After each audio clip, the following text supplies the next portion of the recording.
All right, you guys, straight to jail, for questioning at least Erika. I don't care who's mad. I really do not care who wants to be upset after this episode. Really, you will be wasting your breath. You can spend $1 billion on influencers because this is all becoming increasingly inexplicable. You are asking me to be an idiot, actually, and I cannot do that for you. Someone once commented beneath this show that if the situations were reversed and there were this many verifiable lies that Charlie told regarding the murder or assassination of his wife, Charlie would be in prison awaiting trial. And I actually agree with that assessment. We are way beyond coincidence. This is now a full-blown conspiracy. So welcome back to Candace.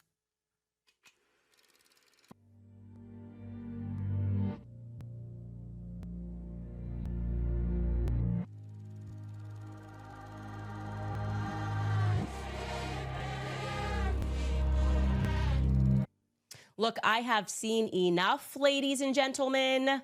I've seen enough. Erika Kirk should be dragged into a police precinct for questioning. Like I said, you can show me the person who disagrees with me on that after I will reveal to you what we can now confirm. You can show me that individual and I will show you a full-blown fraud.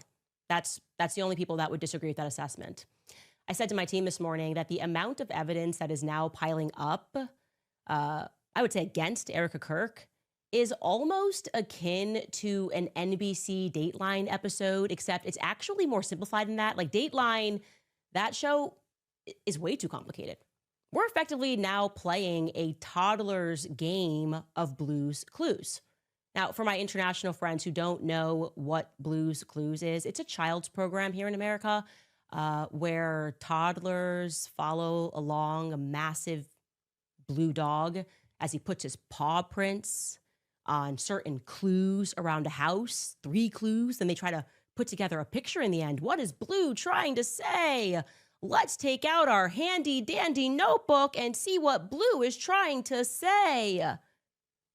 Here's the mail that never fails. Okay, if you are an adult that is capable of basic logic, then I can tell you that Blue's Clues is probably not for you because it's not that exciting. It's pretty obvious, you know. Discovering that 1 + 1 = 2 is a very elementary concept, and that's effectively what that show is.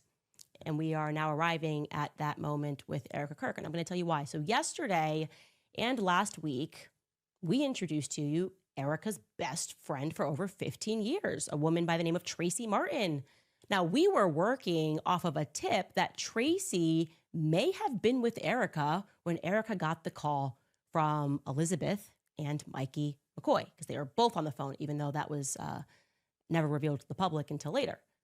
Tracy, I am told, because she's privatized her public profiles, but I am told that she has denied that claim. Okay, let's assume Tracy's telling the truth and that she was not with Erika on September 10th. That's not even relevant to what we're about to reveal to you, because what Tracy cannot deny is that her daughter is indeed Erika's assistant. I've confirmed that.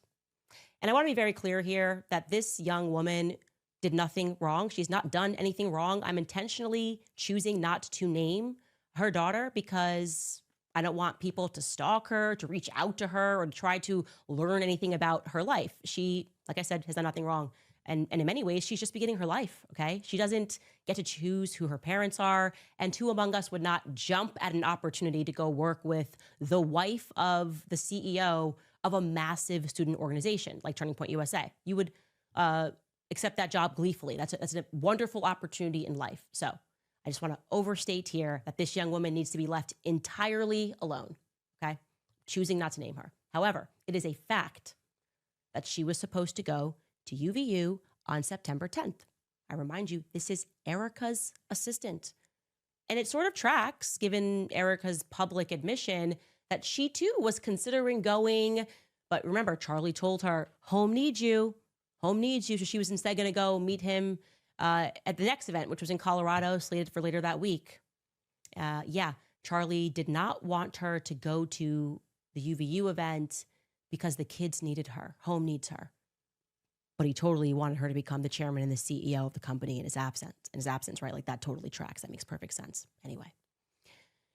But the reason that Erika's assistant, and her mother, Tracy, Erika's best friend, told people in their orbit something quite interesting, actually. The reason that they told her that they didn't go is different from the reason that Erika didn't go, obviously. Tracy and her daughter told people that Tracy had a bad feeling. Like I told you, we confirmed that. Tracy had a bad feeling, and so she stopped her daughter from going to UVU. This is now confirmed. It's a fact.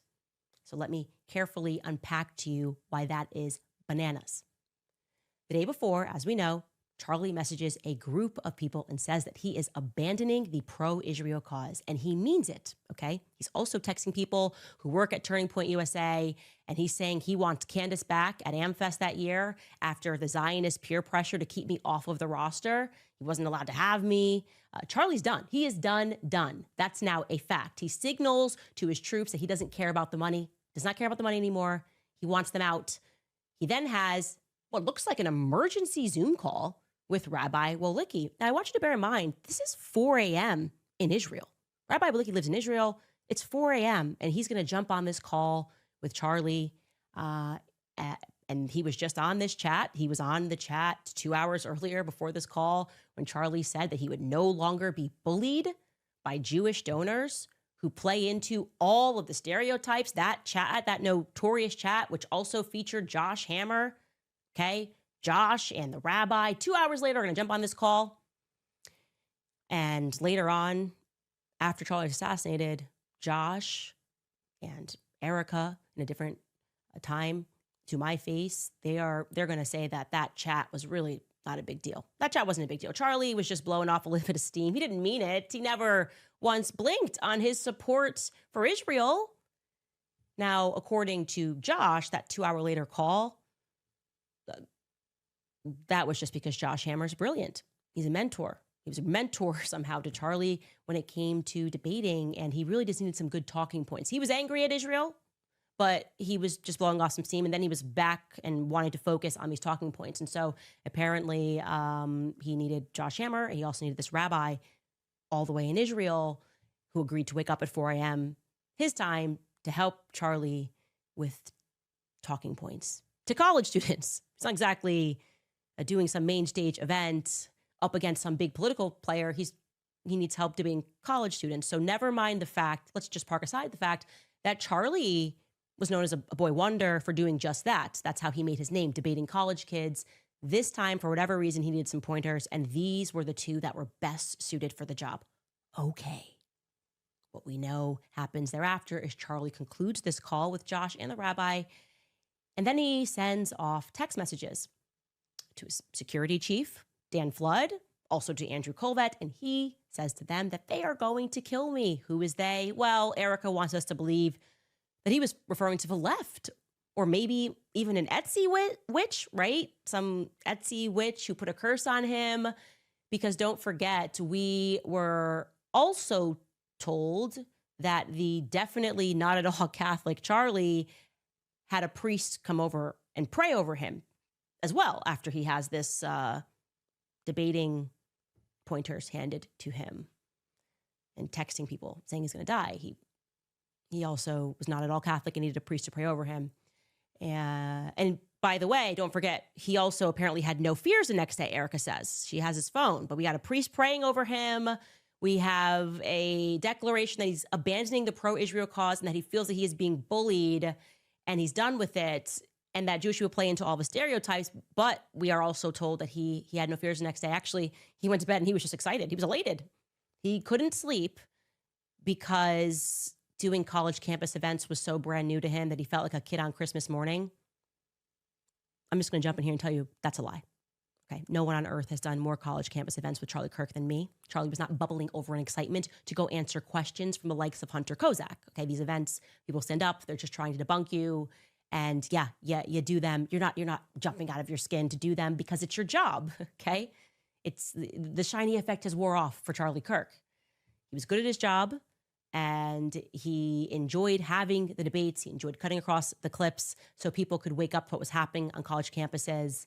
But let's just stop this absurd narrative that he couldn't sleep like it was Christmas morning and he was 4 years old. Anyway, we can keep with Erika's story though. Let's just stick with it, actually. She's high on, Charlie Kirk is high on life over a routine college event. And now he's up and pacing around the house, not in fear, just in excitement. This is like Disney World for him, going to UVU. Oddly, however, what we can confirm to you is Erika's best friend and her assistant did have fear for some reason. Charlie's good. He's excited, but they had fear. For some reason, Tracy Martin told her daughter, who's Erika's assistant, not to go to this event. They pull her back because Tracy senses danger. But if that's just mommy intuition, are we to believe that she did this? She pulled her daughter back from this event and she declined to share that overwhelming mommy intuition with her best friend whose husband was going to the event? That seems selfish to me. Are we also to believe that Erika wasn't interested in asking her assistant why she wasn't going to do her job, to work? I want you guys to remember, Charlie was assassinated on a Wednesday. So if Tracy pulled her daughter back from going to work or going to the event on Wednesday morning, then presumably Erika, her daughter's employer or boss, would have been made aware. You presumably would have had to say something. Maybe the conversation, hey, what are you doing staying behind here in Arizona? Didn't I tell you to go help Charlie at UVU? Doesn't there have to be some sort of a conversation? And if you're wondering why at all Erika's assistant would be traveling with Charlie, it's because she also doubled as an assistant on Charlie's show. And the whole gang was there. Remember, Charlie's show. Blake Neff's there. They're bringing amazing Mikey McCoy is there.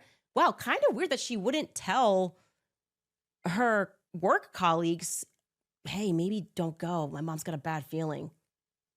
No? Or were Blake and Mikey wondering why she wasn't coming to work at UVU? How did this go? I want to know. I have all of these questions, but you see, I'm not a police officer. I don't work for the feds. And so I don't have a right to ask them outside of this podcast. Did she call out sick? Maybe she just called out sick. That's not what she told people in her immediate circle, but I'm just throwing things at the wall here because everything we're being told makes no sense. So did she called out altogether? Again, I'll ask the question, what sorts of best friend would move out of intuition to save her daughter's life, to protect her daughter, but not communicate those concerns to her best friend whose husband is still going to that event? Are we to believe that that is how it went down? And if the answer is yes, are we to assume that they believe we're idiots? Erika should be dragged into a police precinct. Tracy Martin should be dragged into a police precinct.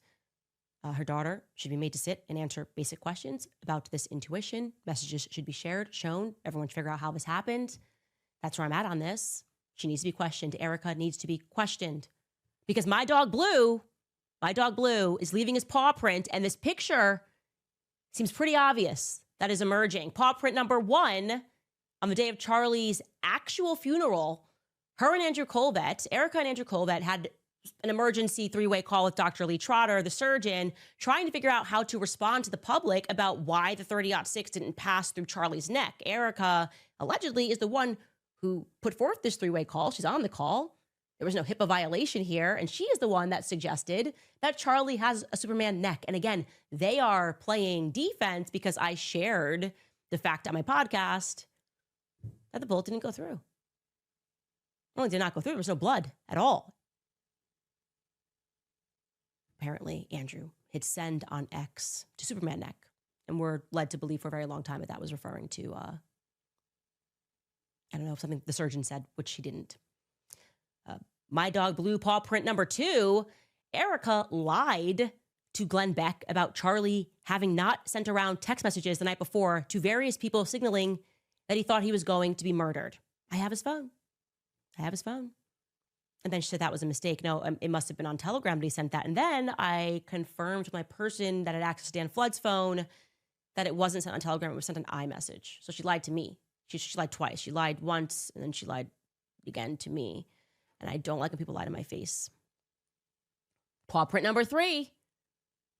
Erika was at the meeting in the Hamptons when Bibi Netanyahu called and offered to take Turning Point to the next level, but she cannot remember that particular detail. Boys and girls, What is the picture that is emerging?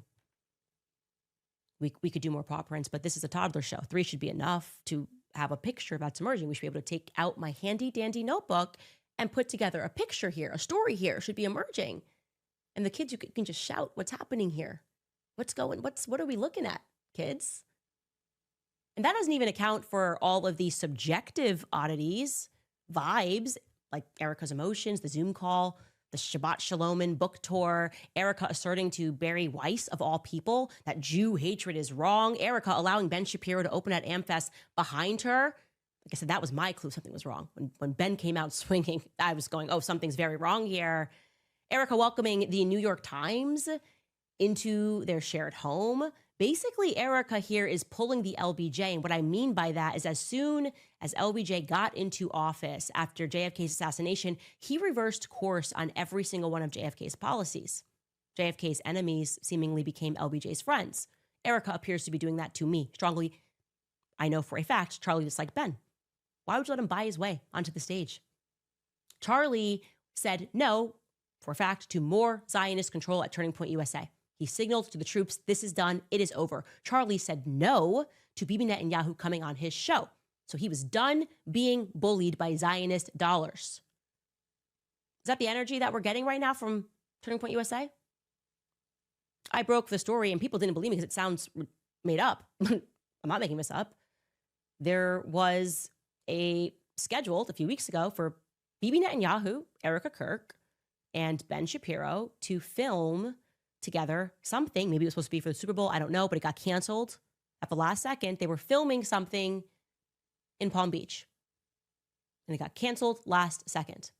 Does that feel like the direction of travel that Charlie Kirk was going into?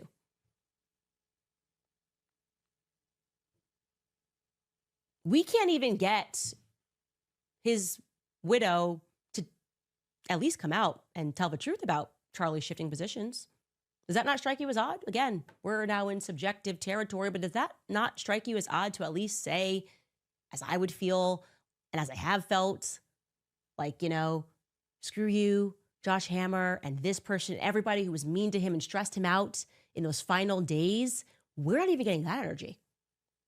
And in case you still do not believe what I have maintained from the very beginning about Charlie, who had flipped his position on Israel, I want to show you this clip of Megyn Kelly, which is going viral from her appearance on Piers Morgan's show. Now, Megyn Kelly is not the person that I expected to be one of the very few people with a platform who knew Charlie, who simply did the right thing and told the truth. Okay? She has taken a ton of flack for that. I also want to be clear that her and I do not agree. She supports Turning Point USA. She supports the direction Turning Point USA is going into ostensibly. She disagrees with me on a great many number of topics. But at this juncture, I would probably crawl over broken glass to defend her, even if I didn't agree with her positions, because she showed that she has a soul.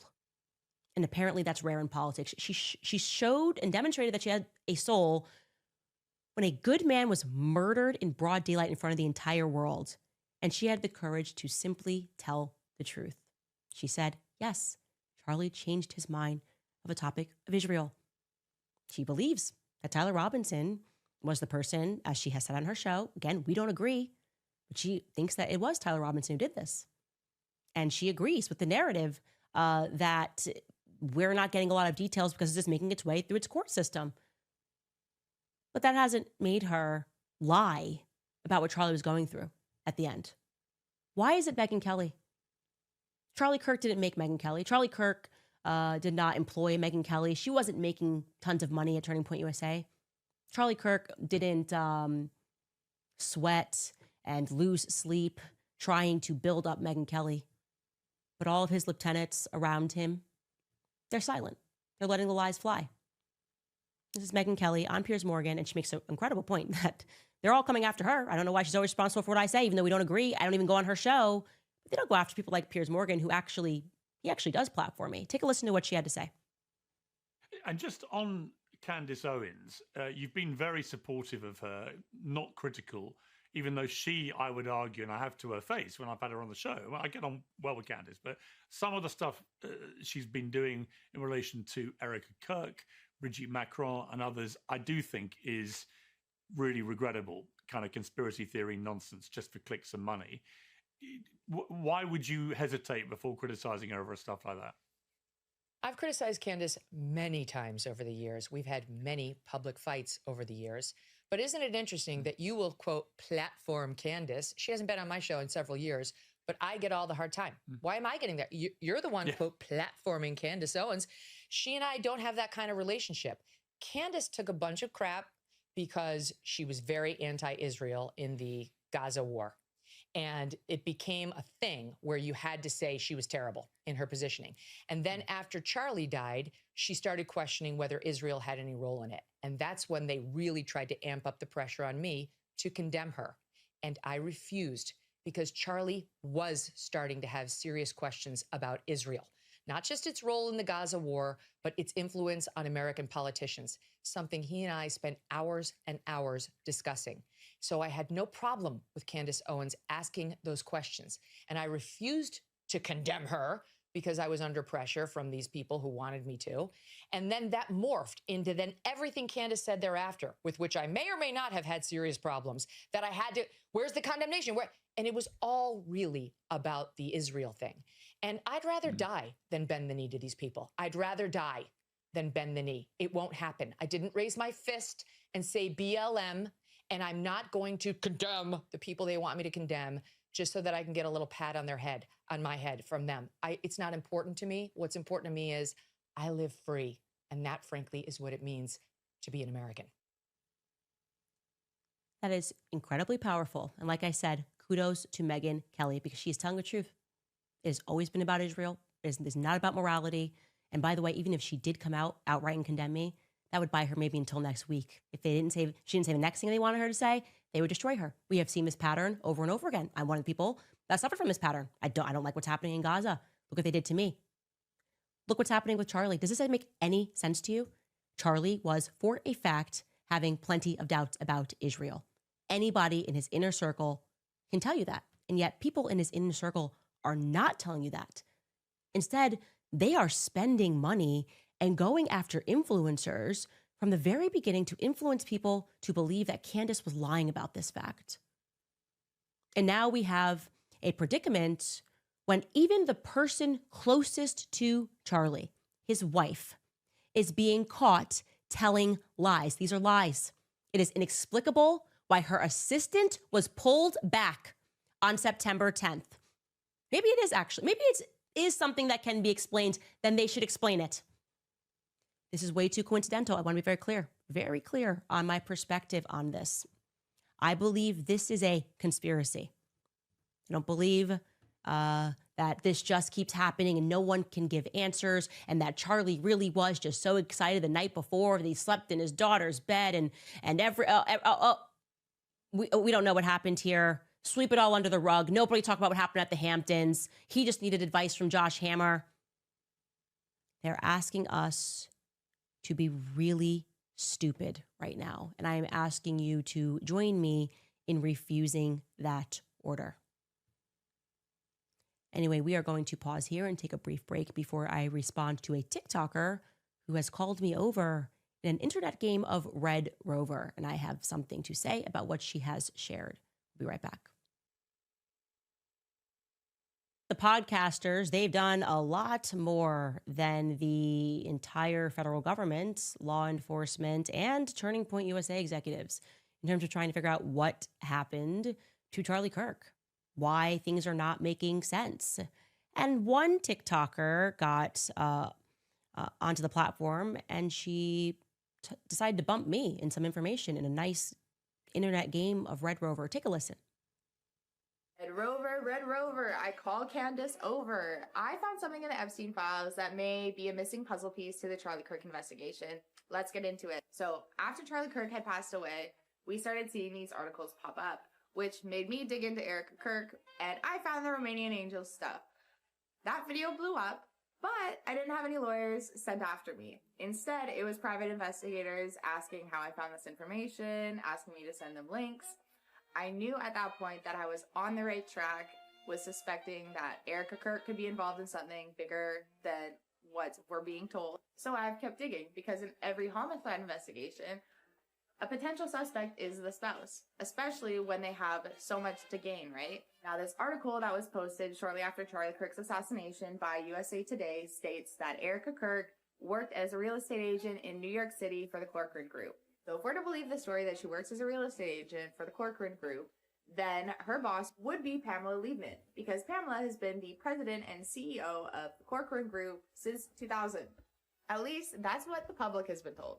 Now, in this Epstein document that's doing an official name search and alias for Lynn Forster, aka Lindy Rothschild, it states that under her work affiliations that she is the Corcoran Group Inc. president. And it even shows her email, which is redacted. Now, this is a bit of a tinfoil hat conspiracy theory, but if Erika was involved in anything sketchy and she needed to receive payment, having her work for the Corcoran Group as a real estate agent would be a very easy way to launder money, right? So let me just tell you how God works. I don't actually peruse TikTok that often. And I got this video, I think somebody sent it to me. And I had just arrived at an interesting fact about Erika, because, you know, we've been working in the background on this timeline of her life, and it was about her real estate career. An interesting little tidbit that I can add here on her journey. It just so happens to be, like I said, this came across as I was noticing this inexplicable data point. The story that we are told, and the story that Charlie was told, the story that I was told, is that Erika and Charlie Kirk fell in love when he was interviewing her for a job with Turning Point USA. Many people have confirmed this many times over. I'll give you some examples. Here is Tyler Boyer discussing this at Charlie Kirk's memorial. I got a call. I got a call from Miss Erika Kirk, Miss Arizona 2012. I just want to help, she said. So naturally, I put her right behind the president at that first rally. After that, we talked. It was obvious she was the perfect person for the job that Charlie and I had devised in one of our 24-hour planning sessions. I wanted to hire her. I only had one problem. Charlie Kirk wanted to date her. Okay, he tells that story. And by the way, he's telling the truth. I was around for that. I just had to scroll in through my own text messages. Here is Erika similarly telling the story herself. Take a listen. He got finished with his burger and he just sat there and he looked at me and he's like, you know what? I'm not going to hire you. And I was like, that's fine. I don't need this job. I'm doing plenty of other things here in Manhattan. He's like, I'm going to date you. Okay, so this is a job interview. And I'm going to show you one more example of this. She tells Megyn Kelly this on stage, and this is even after his assassination. So take a listen. When I met Charlie, the only reason I sat down with him because I thought it was a consulting position for work. I did not date in Manhattan. I saw the pits of hell of the dating pool through my roommates. So I can tell you, going back in my text messages with Charlie, that this date thing happened September of 2018. We discussed it. Like I said, I was basically like his wingman and very much enjoyed that. I was very pro Erika and him getting together. I can say that as well. So Charlie interviewed her in New York.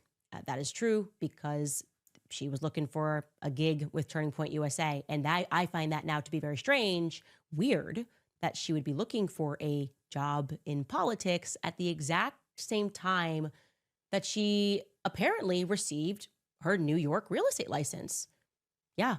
So October 2018 is when they began dating in earnest. That is the very month that Erika receives her New York real estate license. She begins dating Charlie Kirk. I'm going to show you that. Here is her license, and I'm going to show you how you figure this out.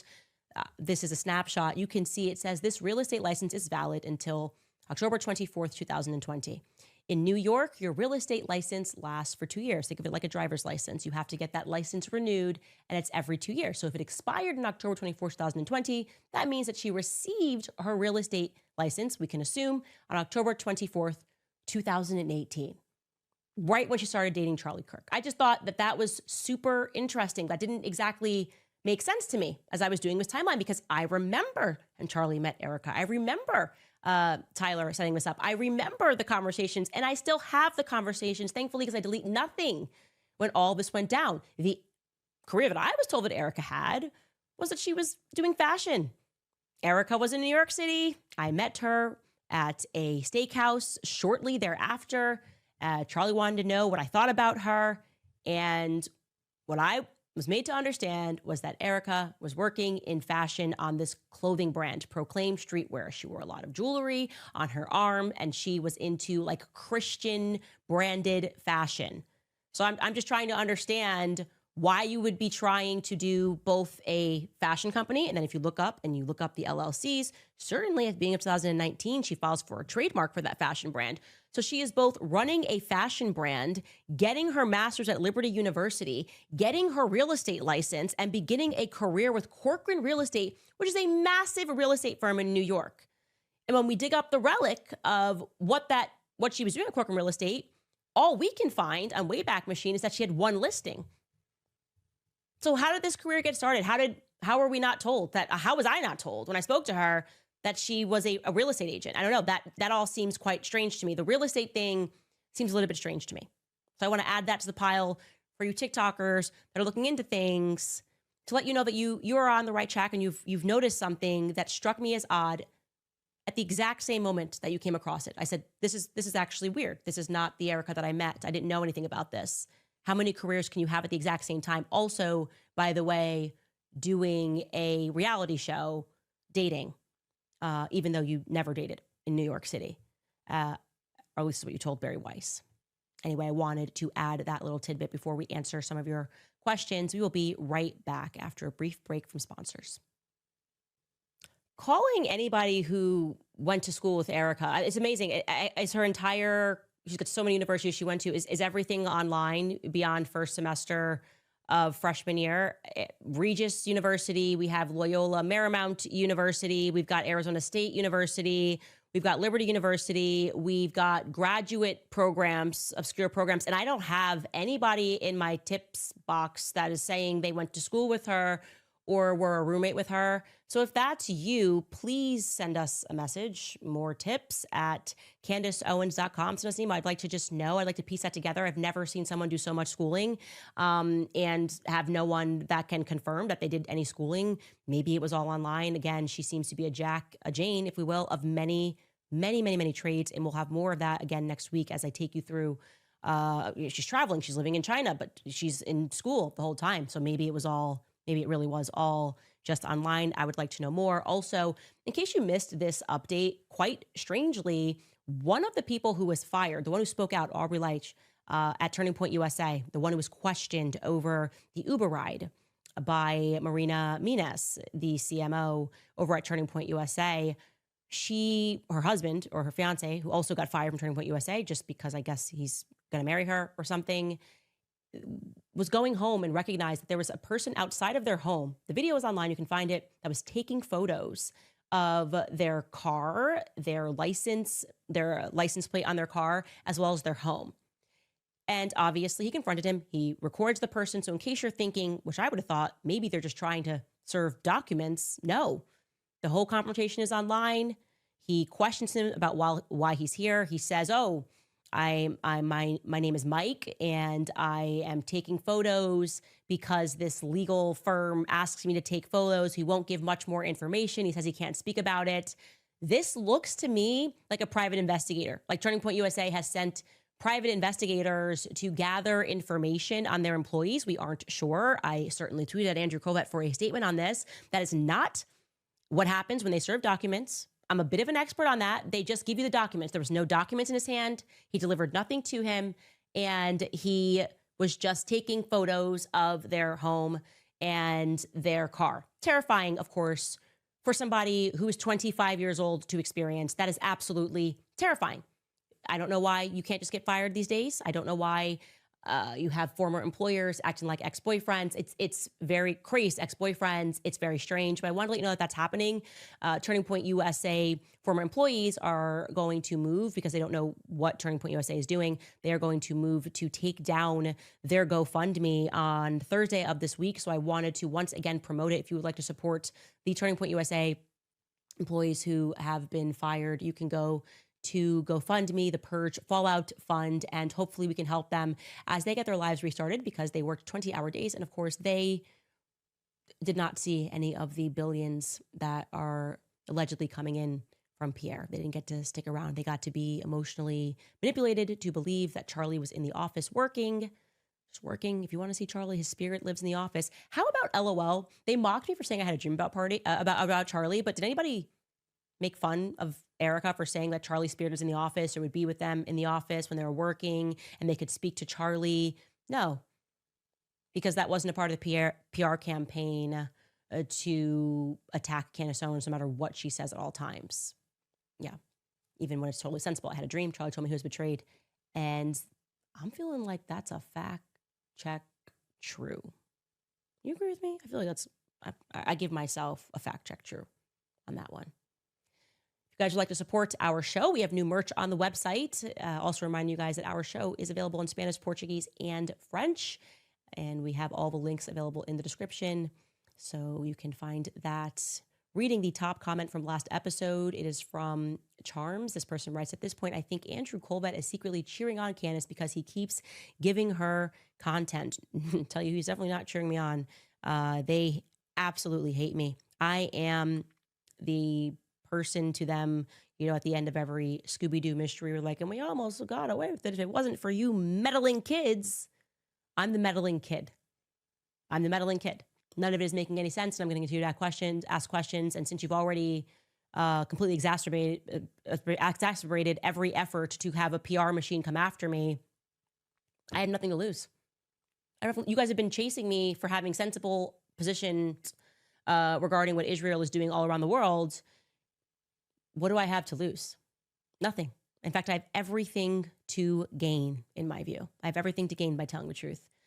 I hope people commit themselves to that understanding that if you have a platform, even if you don't have a platform, the challenge for you is to always commit yourself to the truth. It feels like right now more than ever, there is so much temptation to side with evil because it's convenient, because it's wealthy, because it has power. There's so much temptation to side with the lie.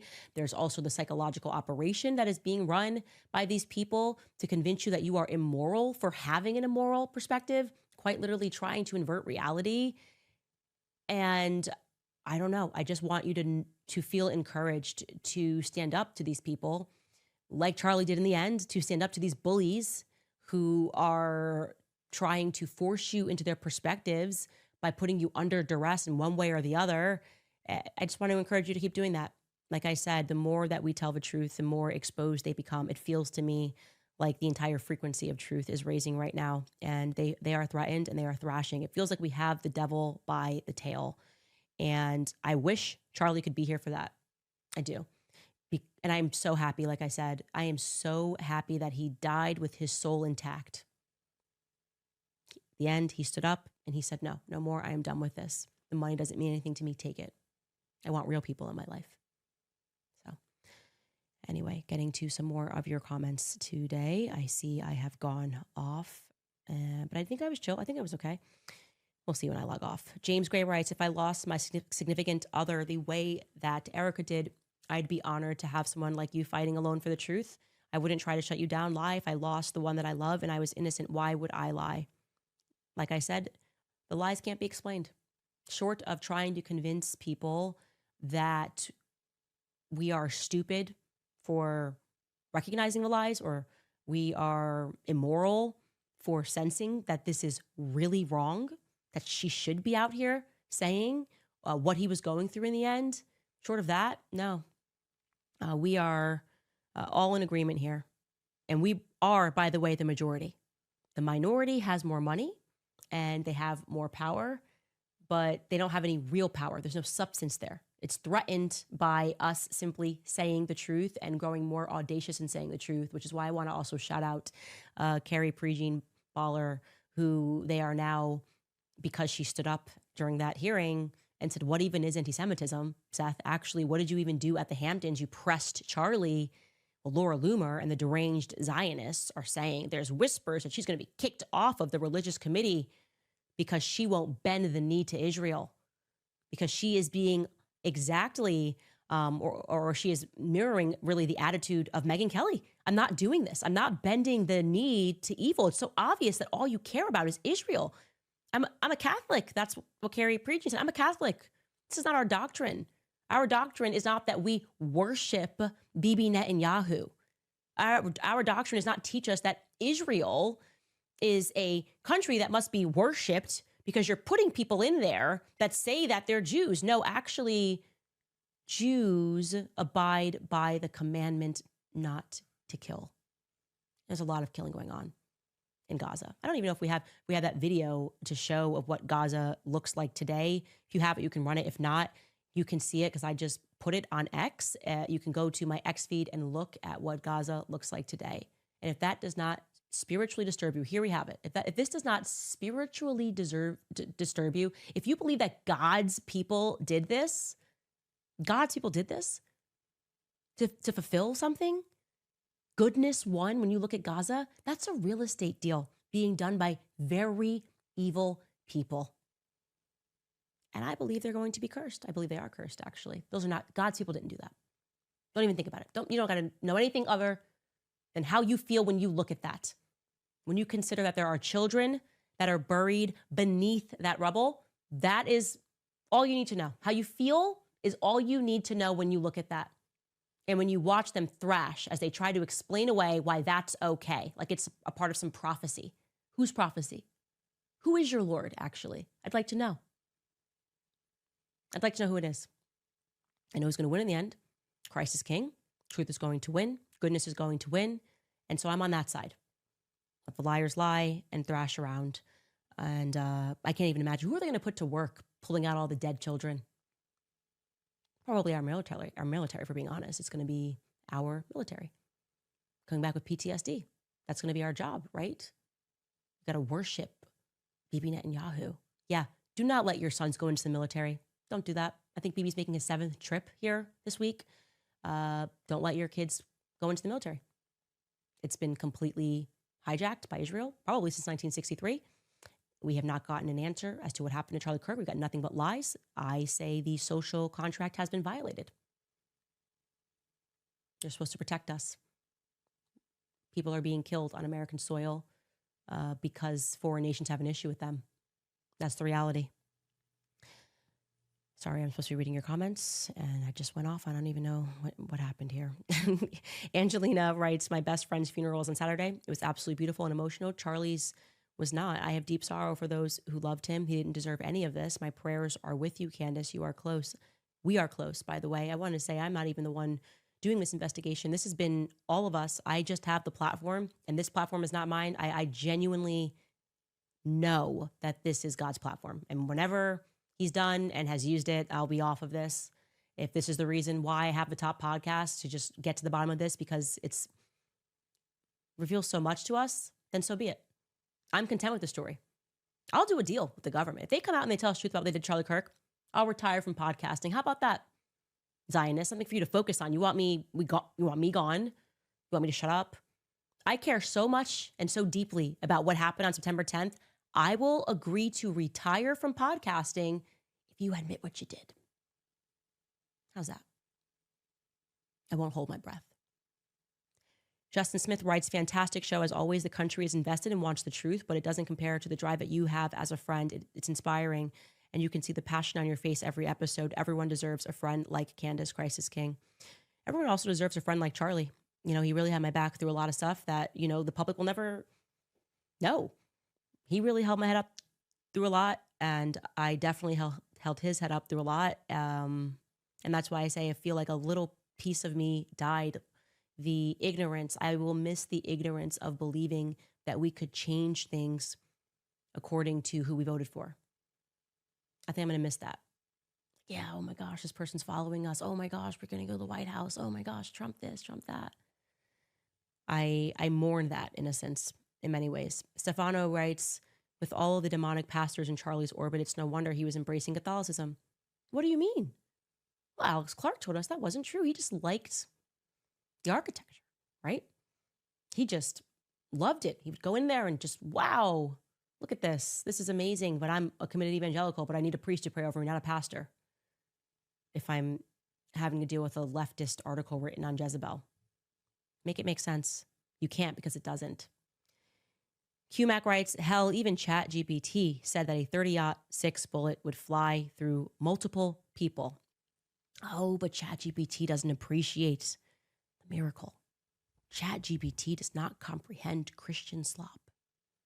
Hopefully in the future, in the AI future, they can teach it Christian slop, which is what we've been sold from the beginning of this.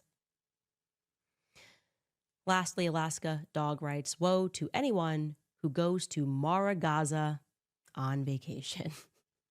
So well said. And woe to anyone who looks at that picture. Can we just pull it up again, that video? Anyone who can look at that video of what they did to Gaza and be so stupid as to think that the monsters who did this won't do it to you too. To think that you're safe. That you're safe. All you got to do is support it and you'll be safe. No, they'll murder you. They will murder your children. And it will be the bodies of our offspring that will be pulled from beneath the rubble. I've said enough today. I have said enough today. We will see you guys tomorrow.